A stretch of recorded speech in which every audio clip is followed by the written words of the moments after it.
Le Bénin, nous l'avons également décrié à son temps, éviter, comme le dit Ali Farka Touré, Allah lui accorde sa rahma, de croire qu'ils peuvent mettre un scorpion dans leur bouche et rester tranquillement assis. Ce n'est pas l'histoire des diables à gifler de Diade Sekou. Ça, c'est Ali Farka Touré qui l'avait dit. Nous avons averti le Bénin. Si nous nous sommes débarrassés des Français, ce n'est ni par haine, ni par vengeance, même s'il y a de quoi. C'est parce que la présence des troupes françaises sur notre territoire ne peut être que dommageable à l'intérêt national de notre pays. Le Bénin, à travers les autorités béninoises, a pensé qu'il peut être certainement plus intelligent que nous et qu'il peut mettre le scorpion dans sa bouche et s'en sortir indemne. Ils ont accueilli ces troupes de déstabilisation qu'ils ont certainement démenti quand c'était nous qui parlions. Mais quand Macron était sorti pour parler, on ne les a pas entendus. Et eux et le Nigeria, personne, ni même la Côte d'Ivoire. Pourtant, quand j'avais annoncé le 25, tous étaient montés sur leurs chevaux, puisque c'est un frère africain qui dit une vérité qu'il va falloir par tous les moyens démentir au lieu de chercher à savoir les fondements de ce que nous avançons. Le Bénin a continué à démentir. Et d'ailleurs, même après l'intervention de Macron, le Bénin n'a jamais jusqu'ici reconnu qu'il y a ces forces de déstabilisation sur son territoire. Le Bénin a fait mieux. Il a continué à collaborer et renforcer sa coopération. Ça, c'est la décision d'un État souverain. Mais quand on pose un acte, qu'on assume les conséquences de l'acte qu'on pose. Nous avions averti le Bénin bénéficiant d'un contrat de non-agression entre eux et les supplétifs, les troupes auxiliaires néocolonialistes, qui courait jusqu'au 31 décembre de l'année 2024.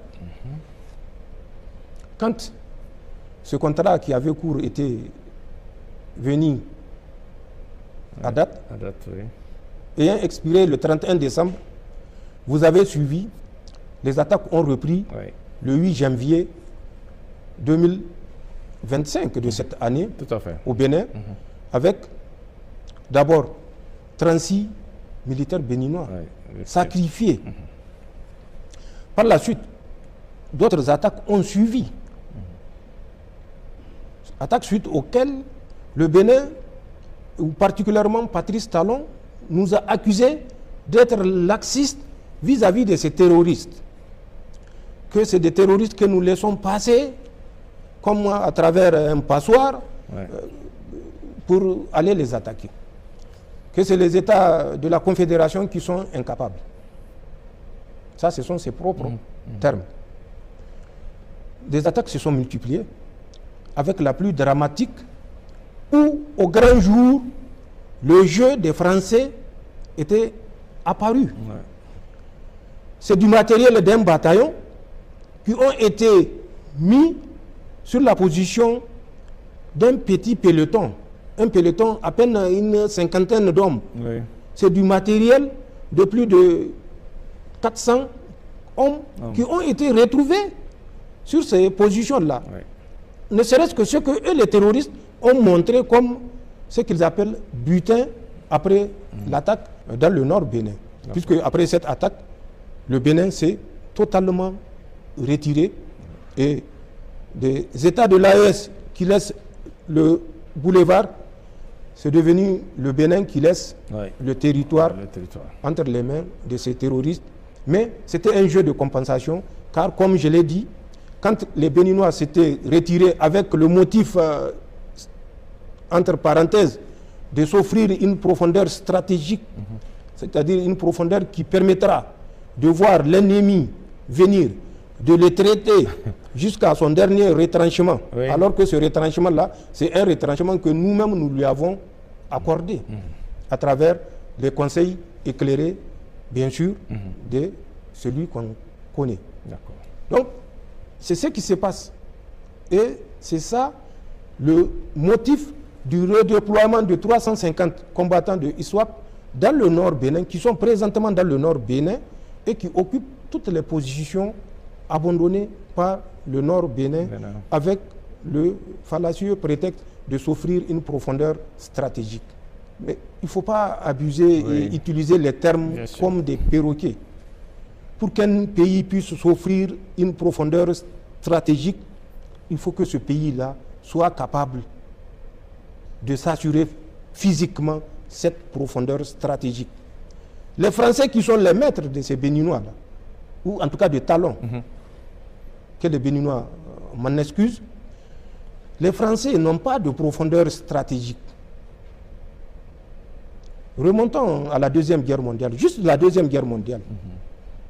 En combien de jours les troupes allemandes ont marché sur Paris, à travers les Ardennes, la fameuse ligne Maginot? Les Français n'ont pas de profondeur stratégique. La profondeur stratégique ne peut pas être conseillée dans le cas précis du Bénin. Bénin. Il faut que les gens se réveillent. Il faut qu'ils écoutent ce que nous disons. Il faut qu'ils agissent en conséquence. Nous n'avons rien contre le Bénin. Nous n'aurons rien contre le Bénin parce que nous savons que nous formons un seul peuple. Si Patrice Talon pense que en sacrifiant des Béninois, il peut s'offrir un troisième mandat, c'est son choix. Mais nous, c'est notre choix également de faire la résistance et de révéler les enjeux géostratégiques à nos populations pour qu'elles comprennent ce qui se passe et éviter de se faire manipuler. C'est ça la situation qui se passe au Bénin. Et c'est ça qui est regrettable par rapport à ce qui se passe au Bénin, puisque au Bénin, comme au Niger, comme au Burkina, comme au Mali, c'est les forces de défense et de sécurité qui ne sont pas tombées du ciel, qui sont des fils de la nation, qui meurent. C'est des populations innocentes qui sont tuées chaque jour. Et c'est pourquoi nous appelons ces pays africains qui sont encore aveugles de se réveiller. Il est temps de se réveiller. Il est temps de mettre fin à cette collaboration servile. Comme les appelait son Excellence Ibrahim Traoré, les esclaves du salon. Ils doivent libérer le salon. Leur séjour prolongé dans le salon ne peut que nuire à leur pays. Il faut qu'on arrête ça. Nous avons la capacité de l'arrêter, qu'elle soit intellectuelle, humaine ou matérielle. Nous avons toutes les ressources.